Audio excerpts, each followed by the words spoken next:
Your Norcast weather update. Brought to you by ACUA, keeping Atlantic County clean and green for a bright future. And good late Friday evening. I'm Meteorologist Bobby Klark with an update on your forecast.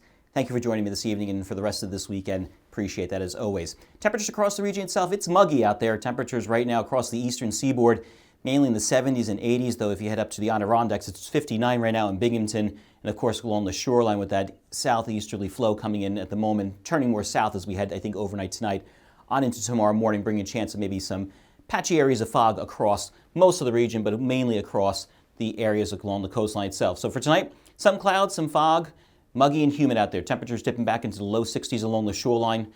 Mainland will see about 68 degrees with a light southerly wind out there across the area itself. Your exclusive Norcast, region by region, hyperlocal forecast for tomorrow. Look at this.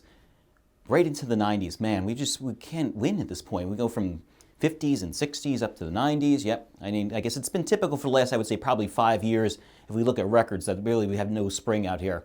So it seems like we go right from winter to maybe an early spring, we'll call it, right into summer itself. But at least unfortunately to deal with this, it looks like for at least this weekend before we see some relief heading into Monday. But temperature is going to be in the mid to upper 90s across southeastern parts of Pennsylvania. Tack on there the humidity will make it feel like it's 100 to 105 out there. Same thing as you head towards the state capital and south and west from there. Temperatures are going to be in the mid to upper 70s, again feeling like 100 to 105, unfortunately, with that humidity out there. So definitely if you have some outdoor plans for today, maybe your kids are playing sports out there, definitely keep them hydrated and take some frequent breaks out there. I know most of the time the referees and umpires are pretty common sense to that, and they'll definitely do that for you folks and give you some extra breaks out there, definitely. Push south and east, then we start to see the effects of that the southwesterly flow, as we see temperatures about 10 to 15 degrees cooler as we head towards the shoreline itself. And I know you shore people, I'm with you. I mean, you're sitting, I go to Belmar quite frequently, and unfortunately you're sitting there and all of a sudden it's like, oh, it's so nice out, and all of a sudden the droves of cars coming in because people are so hot inland. They push towards the shore. I know. I'm not picking on you inland people. Don't worry. I'm just kidding. Temperatures in the mid-90s as we head towards the inland areas. Temperatures in the upper 60s as we head towards the shoreline. And again, same thing as we head even farther south and east with that southerly flow, and the water temperature only at 55 degrees. Could see some patchy, even some dense fog, especially as you head towards the Barrier Islands itself or Atlantic City, but warmer inland throughout the rest of for today. In terms of seeing for tomorrow, the heat advisory, this is kind of, it's kind of silly to even put this up here because we know it's going to be hot.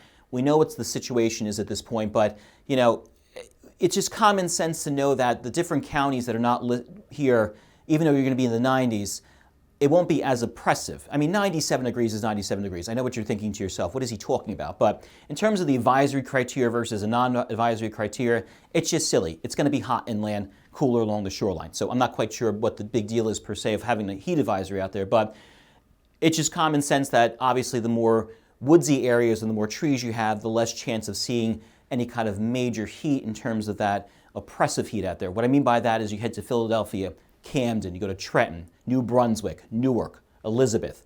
Those places, very few trees out there. It's called the urban heat island effect, which simply means there's less trees, more blacktop, absorbs more heat, therefore it tends to be hotter in those areas itself. So that's why the main key of seeing where these counties are basically seeing the heat advisory out there versus the counties that have more trees out there. Futurecast, we see that line of showers and storms that plagued us a bit this afternoon. They're moving on out to sea off of Massachusetts coastline. We see that fog develop as we head towards tomorrow morning, daybreak. Clears out in the inland areas as we head towards tomorrow morning and afternoon. But the shoreline will be socked in, looks like, for most of the day for tomorrow.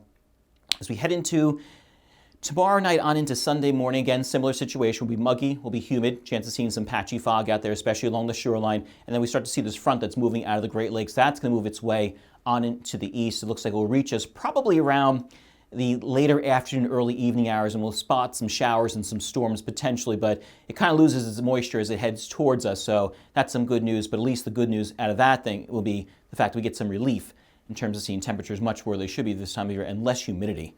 Definitely, it's a big key. Now will be Monday, 78 degrees under mostly cloudy skies. Tuesday, 69 is going to feel fantastic out there. 70, I think, equally fantastic as you head into Wednesday. Cold front pushes in as we head into Thursday with a chance of showers and storms.